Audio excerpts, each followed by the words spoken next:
শুরু করছি ইলমা বেহরোজের উপন্যাস আমি পদ্মজা। আপনারা যদি এই উপন্যাসের আগের পর্বগুলো দেখতে চান তাহলে এই ভিডিওর এন্ড স্ক্রিনে সম্পূর্ণ প্লেলিস্টটি আপনারা পেয়ে যাবেন।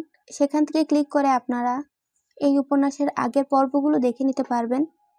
চলুন উপন্যাসের পরবর্তী অংশ শুরু করা যাক। পদ্মজা দু হাতে শক্ত করে জড়িয়ে ধরে হেমলতার কোমর। তিনি টের পান পদ্মজা ফুঁপাচ্ছে। উদ্বিগ্ন হয়ে বললেন, পদ্ম, কাঁদছিস কেন? পদ্মজা বাচ্চাদের মতো কাঁদতে থাকলো। কাঁদতে কাঁদতে বলল, আমাকে কখনো একা করে দিও না আম্মা। আমি তোমাকে ছাড়া থাকতে পারবো না। তোমার মতো কেউ হয় না, এজন্য কাঁদতে হয়। আমি সবসময় তোর সাথে আছি। কান্না থামা। কি মেয়ে হয়েছে দেখো, কেমন করে কাঁদছে। পদ্ম চুপ। আর না, মারবো এবার পদ্ম। পদ্মজা থামে, কিন্তু ছটফটানি হচ্ছে ভেতরে। কেন এমন হচ্ছে জানে না, কিন্তু হচ্ছে। কান্না পাচ্ছে। আকাশ ভরা রাতের দিকে তাকিয়ে ভয় হচ্ছে। একটু আগেই সুন্দর লাগছিল এই আকাশ, আচমকা ভয়ঙ্কর মনে হচ্ছে।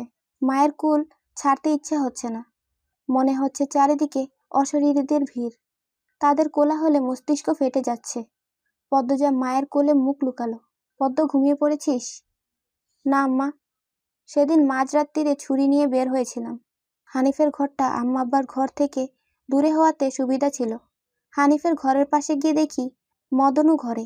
দুজনকে সামলানো সম্ভব নয় আমার পক্ষে, তাই অপেক্ষা করতে থাকি মদন কখন যাবে। এরপর আরেকজন লোক আসে। একটু দূরে সরে যাই, গোয়াল ঘরের পেছনে। মিনিট কয়েক পর উকি দিয়ে দেখি দরজা লাগানো, সারা শব্দ নেই। সাবধানে দরজা ঠেলে ঢুকে দেখি হানিফ নেই। তখন হয়তো আম্মা দেখেছিল, তাই ভেবেছে আমি খুন করেছি। নানু কেন এমন ভাবলো? হানিফ মামা তো তোমারই ভাই। হেমলতা তাৎক্ষণিক জবাব দিলেন না। সময় নিয়ে একটা গোপন সত্যি বললেন, আমি তোর নানুর ভাইকে খুন করেছি। তাই তিনি আমাকে ঘৃণা করেন, ভয় পান, সন্দেহ করেন। হেমলতার কণ্ঠ স্বাভাবিক। পদ্মজা চমকে উঠে বসল। মুখখানা হা অবস্থায় স্থির হয়ে গেল হেমলতার দিকে। দৃষ্টি গেল থমকে। হেমলতা পদ্মজাকে সামলে নিতে সময় দেন। দূরের রাতের আকাশে চোখ রাখেন। পদ্মজা নিজেকে ধাতস্থ করে নিয়ে বলল, তিনি কি হানিফ মামার মতো ছিলেন? হেমলতা সম্মতিসূচক মাথা নাড়ান। সিঁড়িতে কারু পায়ের আওয়াজ। হেমলতা সাবধান হয়ে যান। পদ্মজাকে আড়াল করে দাঁড়ান। কয়েক সেকেন্ড পর একটা ছেলের দেখা মিলল। অচেনা মুখ, হেমলতা আগে কখনো দেখেননি। ছেলেটিও তাদের দেখে ভরকে গেল। ভোরবেলা সূর্য উদয়ের সময় পরিবেশে মৃদু সূর্যলোক ছড়িয়ে পড়ল। ট্রেনের জানালা দিয়ে সূর্যের আগুনরাঙা আলো পদ্মজার মুখশ্রী ছুঁয়ে দিল। ফজরের নামাজ পড়ে ট্রেনে উঠেছে তারা। গন্তব্য অলন্দপুর। পদ্মজার মেট্রিক শেষ হলো আজ 3 দিন। হেমলতার কাঁধে মাথা রেখে চোখ বুঝল পদ্মজা। পুরো 1.5 মাস পর পূর্ণা প্রেমা প্রান্তর দেখা পাবে। খুশিতে আত্মহারা সে। মাঝে একটু জিরিয়ে ফের চলছে ট্রেন। হেমলতা জানালার বাইরে তাকিয়ে আকাশ দেখছেন। কারণে অকারণে তিনি এখন আকাশের দিকে তাকিয়ে থাকেন।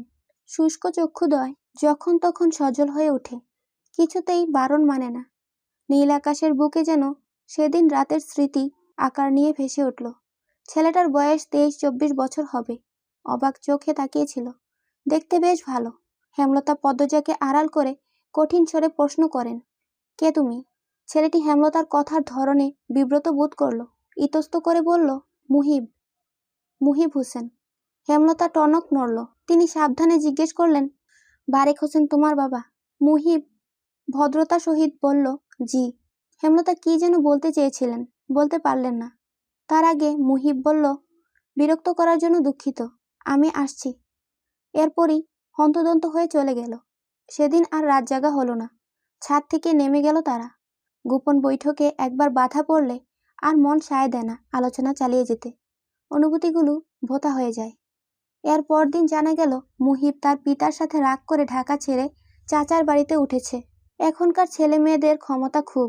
তারা খুব সহজ কারণে মা বাবার সাথে রাগ করে দূরে সরে যেতে পারে। হেমলতা অবজ্ঞায় কপাল কুঞ্চিত করতে সংকোচ বোধ করলেন না। পরে অবশ্য বুঝেছেন মুহিব খুবই ভালো ছেলে, নম্র ভদ্র জ্ঞানী, মেধাবী ছাত্র, বিয়ে পড়ছে।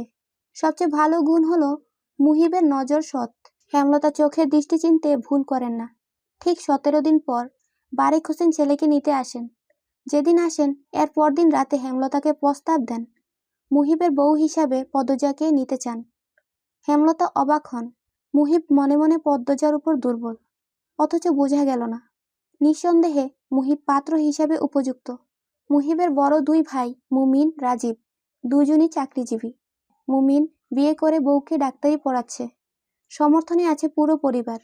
অতএব বোঝা গেল পরিবারের প্রতিটি মানুষের মস্তিষ্ক ভাবনা উচ্চমানের। বারেক হোসেন বিয়ের প্রস্তাবের সাথে এটিও বলেছেন, আমার মেয়ে নেই, ছেলের বউরা আমার মেয়ে, আপনার মেয়ে যতটুকু ইচ্ছা পড়বে, কোনো বাধা নেই। হেমলতা প্রস্তাব ফিরিয়ে দিলেন না। তিনি আনন্দের সহিত জবাব দিলেন, পদ্মজা আইয়ে শেষ করুক, এরপরই না হয়। বারেক হোসেন হেসে বললেন, তাহলে এটাই কথা রইল। স্মৃতির পর্দা থেকে চোখ সরিয়ে নিলেন হেমলতা। গোপনে দীর্ঘশ্বাস ছাড়লেন। গলাটা কাঁপছে, ঠোঁট শুকিয়ে কাঠ। ব্যাগ থেকে বোতল বের করে পানি পান করলেন। প্রেমা প্রান্ত বাড়ির বাইরের সড়কে পায়চারি করছে। পূর্ণা গেটের আড়াল থেকে বারবার উকি দিয়ে দূর রাস্তা দেখছে। মুর্শেদ হেমলতা আর পদ্মজাকে আনতে গঞ্জে সেই কখন গেল, এখনো আসছে না। পুরো 1.5 মাস পর মা বোনের সাক্ষাৎ পাবে তারা। হৃৎপিণ্ড দ্রুত গতিতে চলছে। মিনিট 5 পর কাঁচা সড়কের মোড়ে মুর্শেদের পাশে কালো বোরকা পরা দুজন মানুষকে দেখতে পেল তারা। পূর্ণা লাজ লজ্জা ভুলে আগে আগে ছুটে গেল। পিছনে প্রান্ত এবং প্রেমা। ছুটে আসে মা বোনকে একসাথে জড়িয়ে ধরে প্রবল কণ্ঠে কেঁদে উঠল পূর্ণা। হেমলতা পূর্ণাকে ধমক দিতে গিয়েও থেমে গেলেন। মাঝে মাঝে একটু বাড়াবাড়ি করা দোষের নয়। পদ্মজার চোখ বেয়ে টপ টপ করে জল পড়ছে। প্রায় প্রতিটা রাত সে ভাই বোনদের মনে করেছে। বিশেষ করে পূর্ণাকে বেশি মনে পড়েছে। মনে হচ্ছে কত শত বছর পর দেখা হলো। আর পূর্ণা বাড়ির আনাচে কানাচে পদ্মজার শূন্যতা অনুভব করেছে। সে অশ্রুসিক্ত চোখ মেলে তাকালো পদ্মজার দিকে। এরপর আবার জড়িয়ে ধরে বলল, আপা, আমার এত আনন্দ হচ্ছে, এত আনন্দ কখনো হয় নাই। পদ্মজার কোমল হৃদয় পূর্ণার ভালোবাসা দেখে বিমোহিত হয়ে উঠল। সে স্নেহার্ত কণ্ঠে বলল, আমার সোনা বোন, আর কাঁদিস না। পূর্ণা চোখের জল দ্রুত মুছল। প্রফুল্ল চিত্তে বলল, আপা, আমি তোমার পছন্দের চিংড়ি মাছ দিয়ে লতা রেঁধেছি। পদ্মজা অবাক চোখে তাকালো। হেমলতা প্রশান্তিদায়ক সুখ অনুভব করলেন এক বোনের প্রতি আরেক বোনের নিঃস্বার্থ ভালোবাসা দেখে। পদ্মজা বাখারা হয়ে পূর্ণার 2 গালে চুমু দিল। মুর্শেদ দৃশ্যটি মুগ্ধ হয়ে দেখেন। এরপর তারা দেন। দেহ মাইয়াডির কারবার, মানুষ আইতাছে আর হেরা রাস্তায় কান্দাকাটি লাগাইছে। হাট সবাই হাট। খাওয়া দাওয়া শেষ করে 4 ভাই বোন ঘাটে গিয়ে বসলো। 1.5 মাসে কি হলো না হলো সব পূর্ণা বলছে। প্রেমা পূর্ণার নামে বিচার দিল, প্রান্ত প্রেমার নামে বিচার দিল। প্রান্ত কেন বিচার দিল তা নিয়ে প্রেমা বাঘ বিতণ্ডা লাগিয়ে দিল। সে কি কাণ্ড! দুজন তুমুল ঝগড়া লেগে গেল। এরপর দুজনই বিচার নিয়ে গেল হেমলতার কাছে। তখন পদ্মজা শুষ্ক কণ্ঠে পূর্ণাকে বলল, জানিস পূর্ণা, আম্মা আমার বিয়ে ঠিক করেছে। পূর্ণা ভীষণ চমকালো। চমকিত কণ্ঠে জিজ্ঞেস করলো, কবে, কার সাথে? যে বাড়িতে ছিলাম ওই বাড়ির ছেলের সাথে বিয়ে পড়ছে। আমার আইয়ে শেষ হলে বিয়ের তারিখ পড়বে। আপা, আমার বিশ্বাস হচ্ছে না। আম্মার না ইচ্ছা তোমাকে অনেক পড়াবে, তোমার চাকরি হবে। পদ্মজা চুপ থাকলো ক্ষণকাল। এরপর বলল, আম্মার কি যেন হয়েছে, পাল্টে গেছেন। কিরকম? আকাশের দিকে তাকিয়ে থাকেন, বেশিরভাগ কথা এড়িয়ে যান। আমার ভবিষ্যৎ নিয়ে আগের মতো আগ্রহ দেখান না। আমি কথা তুললে এড়িয়ে যান, গল্প করেন না, মানে আগের মতো নেই। কথাগুলো বলতে গিয়ে পদ্মজার গলা কঞ্চিত কাঁপল। সে কি সত্যি? কি হয়েছে ওখানে? না, আমি যতটুকু জানি তেমন কিছুই হয়নি। পূর্ণা সীমাহীন আশ্চর্য হয়ে চিন্তায় ডুবল। পদ্মজা শূন্যে তাকিয়ে রইল। লিখনশা নামের মানুষটার কথা মনে পড়ছে। তিনি যখন শুনবেন এই খবর সহ্য করতে পারবেন? সত্যি ভালোবেসে থাকলে সহ্য করতে কষ্ট হবে নিশ্চয়ই। পূর্ণা দ্বিধা ভরে প্রশ্ন করল, আপা, লিখন ভাইয়ের কি হবে? পদ্মজা ক্লান্ত ভঙ্গিতে তাকালো। বলল, আমি তাকে বলেই দিয়েছি, আম্মা যা বলবেন তাই হবে। পূর্ণার বড্ড মন খারাপ হয়ে গেল। তার আপার মতো সুন্দরীকে শুধুমাত্র লিখন শাহর পাশেই মানায়। এত স্বপ্ন দেখল সে, লিখন শাহ এবং পদ্মজাকে নিয়ে। সব স্বপ্নে গুঁড়োবালি। সে কাতর কণ্ঠে বলল, লিখন ভাইয়ের সাথে তোর বিয়ে না হলে আমি কষ্ট পাবো খুব। আমি তো আম্মার কথার বাইরে যেতে পারবো না। পূর্ণা গলার স্বর খাদে এনে বলল, যদি লিখন ভাই রাজি করাতে পারে? পদ্মজা অবিশ্বাস্য দৃষ্টি নিয়ে তাকালো। সেই দৃষ্টি যেন ইঙ্গিত দিচ্ছে এ হওয়ার নয়। পূর্ণা কপাল কুঁচকে ফেলল। বিরক্তিতে বলে উঠল, ধ্যাত। বাতাসটা গরম গরম ঠেকাচ্ছে, ক্রমশ মাথা ব্যথা বেড়ে চলেছে। এত এত গাছগাছালি চারিদিকে, তবু এতটুকু শীতলতা নেই পরিবেশে। হেমলতা আলমারির কাপড় গুছিয়ে বিছানার দিকে তাকালেন। মুর্শেদ এই রোদফাটা দুপুরে কখন থেকে ঝিম মেরে বিছানায় বসে আছেন, মুখখানা বিমর্ষ, চিন্তিত। হেমলতা প্রশ্ন ছুড়লেন, কোনো সমস্যা? মুর্শেদ তাকিয়ে আবার চোখ সরিয়ে নিলেন। হেমলতা তাকিয়ে রইলেন জবাবের আশায়। ক্ষণকাল সময় নিয়ে মুর্শেদ বললেন, বাসন্তী এই বাড়িতে আইতে চায় থাকবার জন্যে। হেমলতার চোখ দুটো ক্রোধে জ্বলে ওঠে, আবার নিভে গেল। নির্বিকার কণ্ঠে বললেন, তোমার ইচ্ছে হলে নিয়ে এসো, বাড়ি তো তোমার। মুর্শেদ চকিত চোখে তাকান। তিনি ভেবেছিলেন হেমলতা রাগারাগি করবে। মুর্শেদের চোখ দুটির দৃষ্টি তীক্ষ্ণ রূপ নিল। কিরমির করে হেমলতাকে বললেন, আমি তারে চাই না। হেমলতা ঠাট্টা করে হাসলেন, বললেন, 20 বছর সংসার করে এখন তাকে চাও না? আমি হলে মামলা ঠুকতাম। মুর্শেদ আহত মন নিয়ে তাকিয়ে রইলেন অনেকক্ষণ, চোখ দুটিতে অসহায়ত্ব স্পষ্ট। হেমলতা নিজেকে নিয়ন্ত্রণে এনে সরে পড়েন। মুর্শেদ তখন কপট রাগ নিয়ে নিজে নিজে আওড়ান, আমারে ডর দেহায়, মার্ডারে খুন করতে পারলে জীবনে শান্তি পাইতাম। হেমলতা ঘাড় ঘুরিয়ে তাকান, মুর্শেদকে পরখ করে নেন। রাগে ছটফট করছে মুর্শেদ। বাসন্তীর প্রতি তার এত রাগ কেন? তিনি দুপা এগিয়ে আসেন, বললেন, ভালোবাসার মানুষটিকে এভাবে গালি দিয়ে ভালোবাসা শব্দটির সম্মান খুইয়ে দিও না। আমি তারে কোনো কালেও ভালোবাসি নাই, বাসলে তোমারে বাসছি। হেমলতা ভীষণ অবাক হয়ে চোখ তুলে তাকান। ভোতা অনুভূতিগুলো মুহূর্তে নাড়াচাড়া দিয়ে উঠল। মুর্শেদ অপ্রস্তুত হয়ে পড়েন, দৃষ্টি অস্থির। বিছানা থেকে নেমে গটগট পায়ে বেরিয়ে যান। হেমলতা মুর্শেদের যাওয়ার পানে তাকিয়ে থাকেন, ঝাপসা চোখ মেলে। এই মানুষটার থেকে এই একটি শব্দ শোনার জন্য এক সময় কত পাগলামি করেছেন তিনি, কত কেঁদেছেন, আকুতি মিনতি করেছেন। সত্য হোক কিংবা মিথ্যে, হেমলতার ভীষণ আনন্দ হচ্ছে। বয়সটা কম হলে আজ তিনি অনেক পাগলামি করতেন, অনেক। পূর্ণার ভীষণ জ্বর, তাই পূর্ণাকে নানা বাড়ি রেখে পদ্মজা বাড়ি ফিরল। সাথে এলো হিমেল, প্রান্ত, প্রেমা। বাড়ি জুড়ে ছোটাছুটি করে লাউ, শিম, লতা, পুঁইশাক বন্দোবস্ত করলো। হিমেল বাজার থেকে মাছ এনে দিল।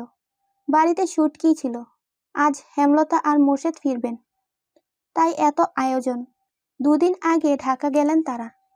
হেমলতার বড় বোন হানির মেজ মেয়ের বিয়ের কথাবার্তা চলছে। হানি বলেছেন হেমলতা না গেলে তিনি বিয়ের তারিখ ফেলবেন না, তাই বাধ্য হয়ে হেমলতা গিয়েছেন। তবে পদ্মজার খটকা লাগছে শুরু থেকেই। তার মা তাকে রেখে পাশের এলাকায় যেতেও আপত্তি করেন। আর আজ 2 দিন ধরে তিনি মাইলের পর মাইল দূরে পদ্মজাকে ছেড়ে রয়েছেন। এসব এখন ভাবার সময় নয়। পদ্মজা যত্ন করে কয়েক পদের রান্নার প্রস্তুতি নিল। সকাল থেকে সূর্যের দেখা নেই। পরিবেশ ঠান্ডা, স্তব্ধ, এ যেন ঝড়ের পূর্বাভাস। প্রান্ত, প্রেমা উঠান জুড়ে মার্বেল খেলছে। হিমেল শুধু দেখছে, মাঝে মাঝে প্রবল কণ্ঠে হাসছে, হাততালি দিচ্ছে। রান্না শেষ হলো বিকেলে। প্রেমা, প্রান্ত, হিমেলকে খাবার বেড়ে দিল পদ্মজা। খাওয়া শেষ হলে বলল, হিমেল মামা, প্রান্ত আর তুমি পূর্ণারে নিয়ে আসো, সন্ধ্যা হয়ে যাবে একটু পরে, আম্মা আব্বাও চলে আসবে। হিমেল, প্রান্ত বের হতেই পিছু পিছু ছুটে গেল প্রেমা। পদ্মজা একা হয়ে গেল। রান্নাঘর গুছিয়ে বারান্দায় এসে দাঁড়ালো। বাতাস বইছে প্রবল বেগে। বাতাসের দাপটে চুল, ওড়না উঠছে। আকাশ কালো মেঘে ছেয়ে গেছে। পরিবেশ অন্ধকার হয়ে আসছে ধীরে ধীরে। মনটা কুগাইতে লাগলো। পদ্মজা এক হাত দিয়ে অন্য হাতের তালু চুলকাতে চুলকাতে গেটের দিকে বারংবার তাকাচ্ছে। যতক্ষণ কেউ না আসবে শান্তি মিলবে না। বিকট শব্দ তুলে কাছে কোথাও বজ্রপাত পড়ল। ভয়ে পদ্মজার আত্মা শুকিয়ে গেল। চারিদিক কেমন অন্ধকার হয়ে আসছে। ঘুমটা টেনে বাড়ি থেকে বের হওয়ার সিদ্ধান্ত নিতেই আকাশ ভেঙে বৃষ্টি নামল। বিকট বজ্রপাত, দমকা হাওয়া, বড় বড় ফোঁটার বৃষ্টি, সব মিলিয়ে প্রলয়ঙ্কারী ঝড় বইছে যেন। লাহারি ঘরের মাথার উপরে থাকা তাল গাছ অবাধ্য বাতাসে তেজে একবার ডানে আরেকবার বামে ঝুঁকে পড়ছে। পদ্মজার গায়ের পশম দাঁড়িয়ে গেল ভয়ে। ছুটে গেল নিজের রুমে। বিছানার উপর কাচুমাচু হয়ে বসল। টিনের চালে ধুমধাম শব্দ হচ্ছে। বৃষ্টির বেগ বেড়ে চলেছে। এত শত শব্দ বেদ করে আরেকটা শব্দ কানে এলো। সদর ঘরে কিছু একটা পড়েছে। পদ্মজা ভয় পেয়ে গেল। পরপরই খুশিতে আওড়ালো, আম্মা আসছে। বিছানা থেকে নেমে হন্তদন্ত হয়ে সদর ঘরে আসলো। সদরঘর অন্ধকারে তলিয়ে আছে। জানালা দিয়ে আসা ঈষৎ আলোয় পদ্মজা টের পেল একজন পুরুষের অবয়ব। সাথে সাথে সর্বাঙ্গ অসাড় হয়ে পড়ল। পা দুটি স্তব্ধ হয়ে গেল। পদ্মজা কাঁপা কণ্ঠে বলল, কে আপনি? খালি বাড়িতে কেন ঢুকেছেন? কোনো জবাব আসলো না। পদ্মজা অনুরোধ করে ভেজা কণ্ঠে বলল, বলুন না, কে আপনি? একটা ম্যাচের কাঠি জ্বলে উঠল। সেই আলোয় দুটি গভীর কালো চোখ বিভ্রম নিয়ে তাকিয়ে রইল পদ্মজার দিকে। শীতল স্পষ্ট কণ্ঠে চোখের মালিক বলল, আমির হাওলাদার।